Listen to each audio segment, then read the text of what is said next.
അസ്സലാമു അലൈക്കും വറഹ്മത്തുള്ളാഹി വബറകാതുഹു. ഹദീസ് ക്ലാസ് 1227. ബഹുമാനപ്പെട്ട ഇമാം ബുഖാരി റളിയല്ലാഹു അൻഹു റിപ്പോർട്ട് ചെയ്യുന്ന ഹദീസ്. അബ്ദുല്ലാഹി ഇബ്നു അംർ ഇബ്നുൽ ആസ് റളിയല്ലാഹു അൻഹുമാ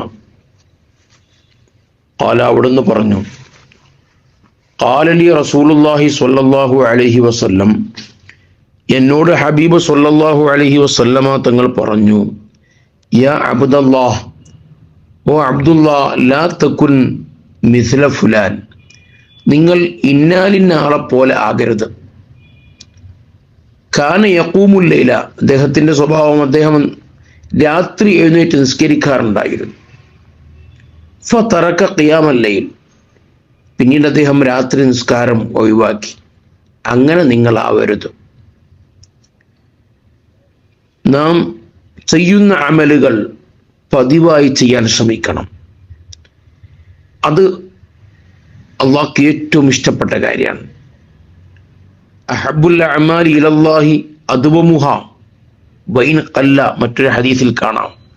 അള്ളാഹ്ക്ക് ഏറ്റവും ഇഷ്ടപ്പെട്ടത് പതിവായി ചെയ്യുന്ന കാര്യങ്ങൾ. അത് കുറച്ചാണെങ്കിലും ശരി, കൂടുതലൊന്നുമില്ല, ഉള്ളത് കുറച്ചാണ്, അത് പതിവായി ചെയ്യുന്നത് അള്ളാഹ്ക്ക് ഭയങ്കര ഇഷ്ടമാണ്.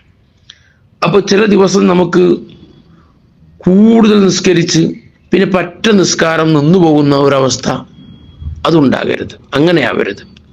ഉള്ളത് കുറച്ചാണ്. ഇപ്പോൾ രാത്രി എഴുന്നേറ്റ് 2 റക്അത്ത് നിസ്കരിക്കാൻ കഴിയുന്നെങ്കിൽ ആ 2 റക്അത്ത് നമ്മൾ പതിവായി നിലനിർത്തണം.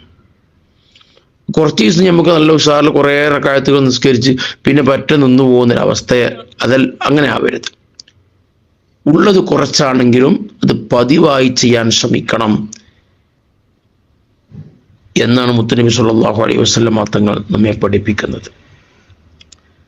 അപ്പോൾ പതിവായി നമ്മൾ ചെയ്യാൻ കഴിയുന്ന അമലുകളൊക്കെ കൃത്യമായി അത് മുടങ്ങാതെ നിലനിർത്താൻ നാമൊക്കെ ശ്രമിക്കണം. അല്ലാഹു തആല നമുക്കതിന് തൗഫീഖ് നൽകുമാറാവട്ടെ. കൃത്യമായി പതിവായി മുടങ്ങാതെ അമലുകൾ നിലനിർത്താൻ അല്ലാഹു നമുക്ക് തൗഫീഖ് നൽകട്ടെ. ആമീൻ യാ റബ്ബൽ ആലമീൻ.